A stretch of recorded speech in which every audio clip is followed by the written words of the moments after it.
Oh yeah there, bud. Welcome back, NW, to another Mountie Nation Station episode. As always, I'm Joe. And I'm Eric. And let's start this off right. To start this week off strong, we have Roll the Tape with Jacob, Joe, and Connor. And this week they'll be teaching you how to mount bindings on the snowboard.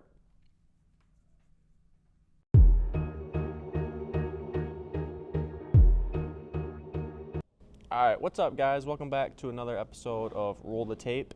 This episode, we're going to teach you guys how to mount some bindings on a snowboard. So what you're going to need is you're going to need yourself a snowboard. There's many guides online as to what sizes fits what rider, so you can go check those out. Then you're going to need some bindings. These go by your shoe size. And lastly, you're going to need some screwdrivers. So the next thing you need to do is you need to recognize whether you ride goofy or regular. If you ride goofy, your right foot is going to be the one going down the mountain first, and if you ride regular, your left foot is going to be the one going down the mountain. So let's get into it. Alright, so why don't you guys come take a closer look. We're going to start mounting the bindings to the board. Alright guys, so once you find a position that you think is going to be comfortable for going down the hill, what you're going to want to do is you're going to want to take these 4 screws that I've got right here, and you're going to want to put them in corner, corner, corner, corner, and then you're going to want to tighten them down. So we're going to get that done.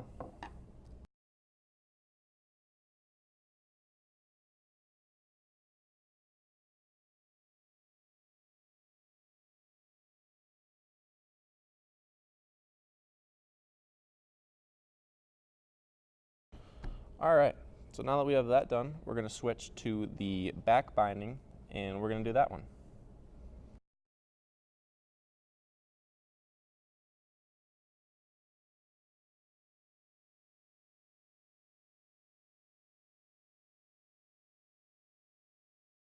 All right, and now we're all set, so we're going to add the pads, and then we're going to try it out.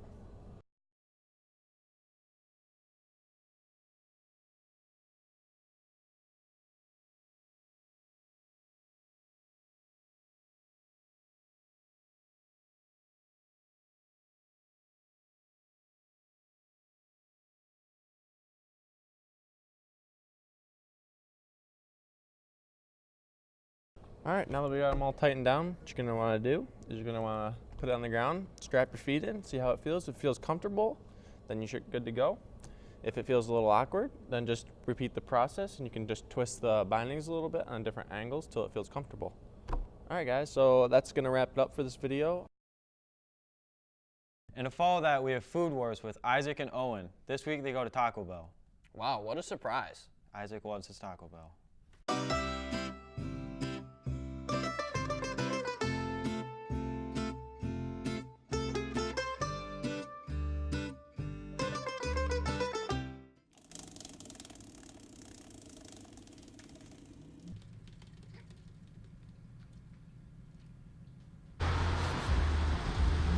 Welcome back to Food Wars. I'm Owen. I'm Isaac, and today at Taco Bell we got a cheesy gordita crunch and a Baja Blast freeze. In the cheesy gordita crunch, there is seasoned beef, shredded lettuce, shredded cheese, and pepper jack sauce inside of a country Dorito taco shell inside of a gordita shell. It's about $3.49 for each gordita crunch, and the freeze is $1 during happy hour. Okay. I mean, already it has way more flavor than the last one. Yeah. I mean, it is a taco compared to a hamburger, but Yeah, this is really good. isn't a taco just like a Mexican hamburger?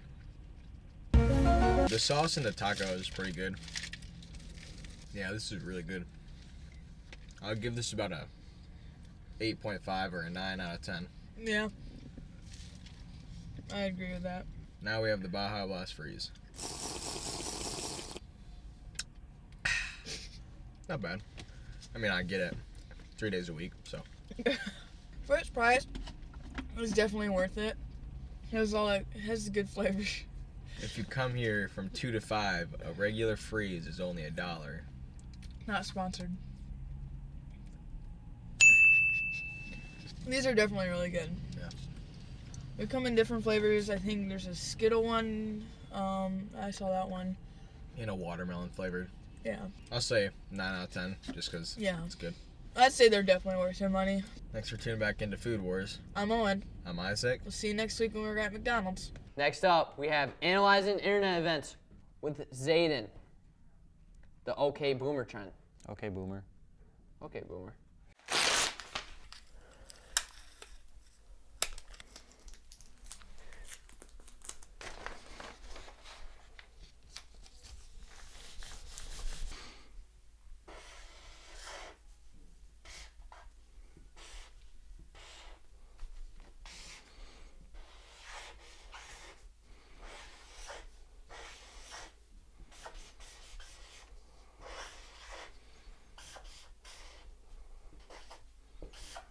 Okay, Boomer. This is the second episode of Analyzing Internet Events, also known as A. Today we're talking about Okay, Boomer. Zoomers and millennials have been saying boomer since like November, and the meme is just now starting to die out. So that's where I come in, and I kill it. Baby boomers in a literal sense are people that are 54 to 72.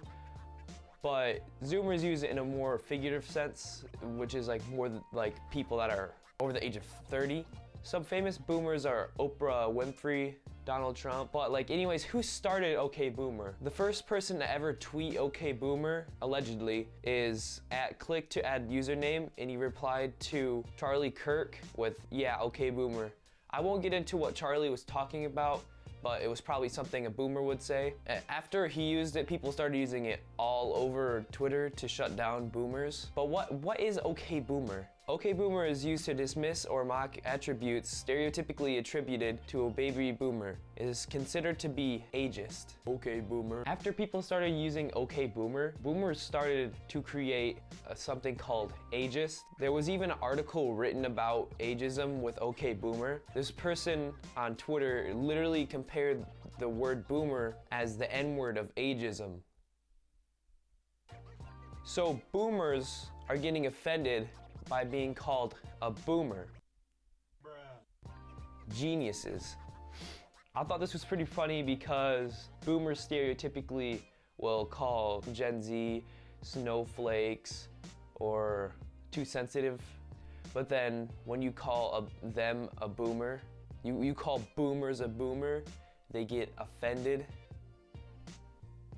But anyways, OK Boomer is a great catchphrase. You could just use it to shut down any boomer in mere seconds and completely destroy their entire career. Thank you for watching the second episode of Analyzing Internet Events. I don't know. That Jet Will, he gonna take over on the mic. Old ladies suck. Okay, boomer, okay, boomer, okay, boomer, okay, boomer, okay, boomer, okay, boomer, okay, boomer. Following that, we have Meet Your Educators with myself, Kylie, and Emily. This week, we interview Mrs. Tanner.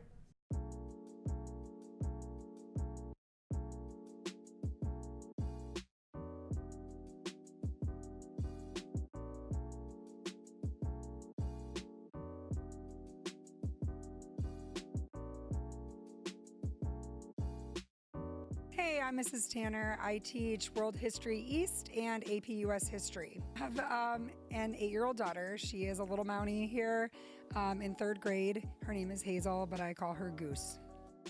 So after a day of school, my big stress reliever is to go out and take a run. I also like to bike and swim, but running definitely more so than anything else lets me kind of let go of the day, think about things that happened, and just get out in nature because I get tired of being boxed up in this room. Okay, so I have a deep respect and non-weird fascination with former President Theodore Roosevelt. I call him T-Row. I call him my homie T-Row, as if we were best friends, because we would have been if we were around at the same time. So this is creepy, I get it. But anyway, I love Teddy Roosevelt. As you can see, there's a mini shrine in my classroom to him. If anybody wants to buy me a cardboard cutout, I'm totally open to that. But Teddy Roosevelt, I respect him mostly because of his efforts to do conservation projects and to tackle some of the issues facing the nation, everything from trying to handle like the disgusting meat and like bad drug practices to breaking up trusts and things. I think even though he's labeled as a Republican, but in modern times, I don't really think he'd align with either party. That's what I liked. He thought for himself. And it's kind of awesome that, it would be as likely I could meet him in a library because he read an entire book every day before he got out of bed, as the potential that I could meet him doing a big game hunt or something. So I feel like he and I would have clicked really well if we could have met each other. And so I thought he was a great president, good man. I would have to say my biggest influence or inspiration, I guess influence more so than inspiration, would be my older brother. So we do totally different things. We're good at totally different things. But I think I always found myself trying to sort of keep up with him or even do better than him in some things. But I very much looked up to him. He was always good in school. We like to do the same sports and that kind of thing. And I think that doing well and having him see me in a good way and respect me was always something really important to me, and it still is actually to this day. And even though we're not good at the same things, our careers are totally different. He's someone I always looked up to just for keeping a level head, having a plan, and doing the best he could do. So I always wanted to aspire to do the best I could do as well. For future students who are going to be in my class, you should come in with an open mind to both what we're going to be learning and to me. I would say that in some cases being around me is an acquired taste, so you better just roll with it. And make sure you're being kind. Can you tell the difference? Can you? This week we'll be seeing if Kelly and Kenzie can tell the difference between Coke and Pepsi. Hi, I'm Kenzie. And I'm Kelly. Welcome to our show, Can You Tell the Difference? Today our special guests will be Chelsea and Jacob. They are going to be trying to tell the difference between Coke and Pepsi. Let's get to it. Are we good? Wait, can we open? Alright, yep, you guys are good. Try and tell the difference between Coke and Pepsi. What color's Pepsi and what color's Coke? Well, let's see. I got it.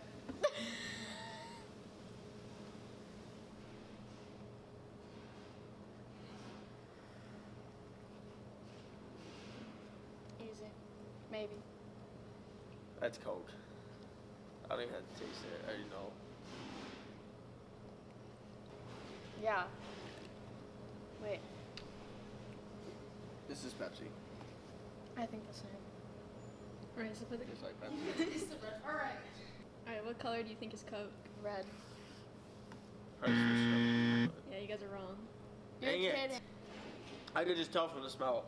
I wanted to say this one was Pepsi because I could kind of smell it, and I was like, can I smell this? Like, because I drink Pepsi all the time. Pepsi's like number one, you know.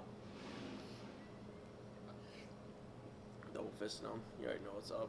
That's basically it. Okay. And following that, we have Game On with Xander and Connor. This week, field hockey.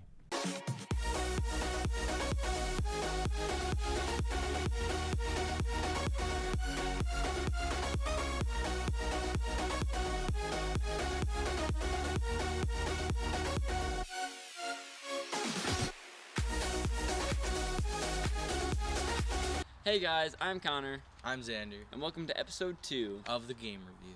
So, here is today's sport.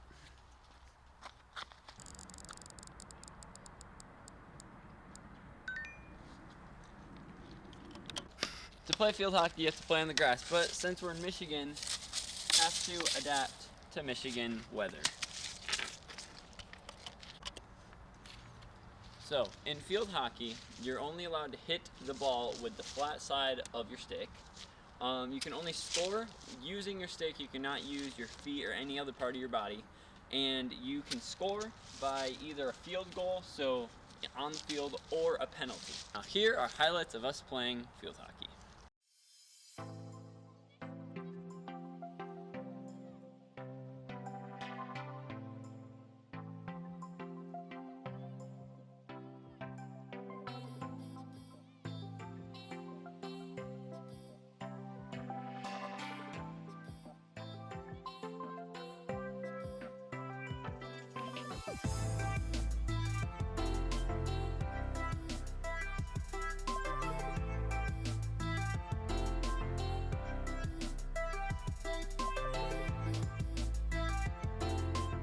Thank you for tuning in to episode 2 of the game review. See you next time.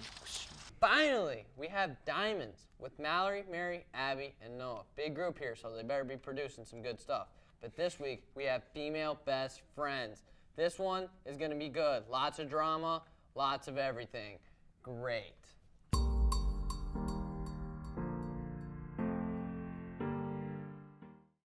I'm Jillian.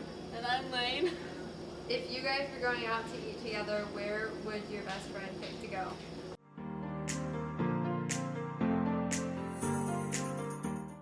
Or you spelled it wrong. I know I did. What is their favorite thing to do outside of school?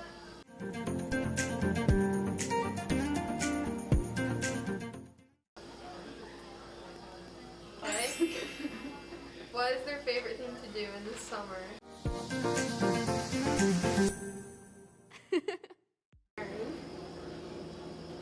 Swim, hang with friends. Like, what's your guys' favorite song to listen to together in the car? Oh.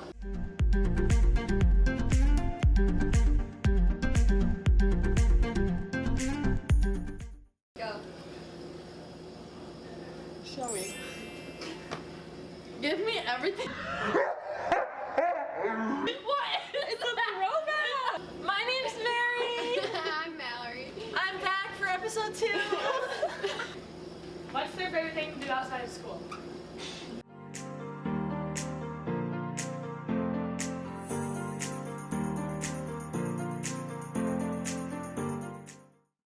Okay. Shop till she drops or hanging out with me.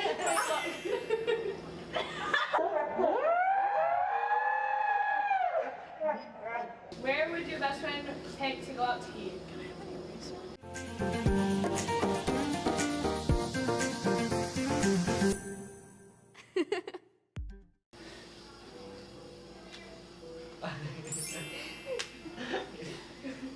Are you ready? Is she right? Okay, what's their favorite thing to do in the summer?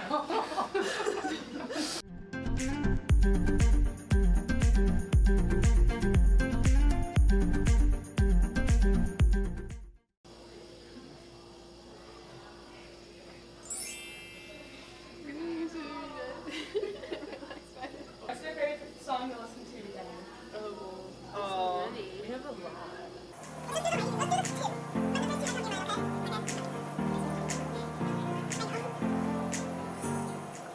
No way. Ready? Back. What's their favorite Netflix show? Okay.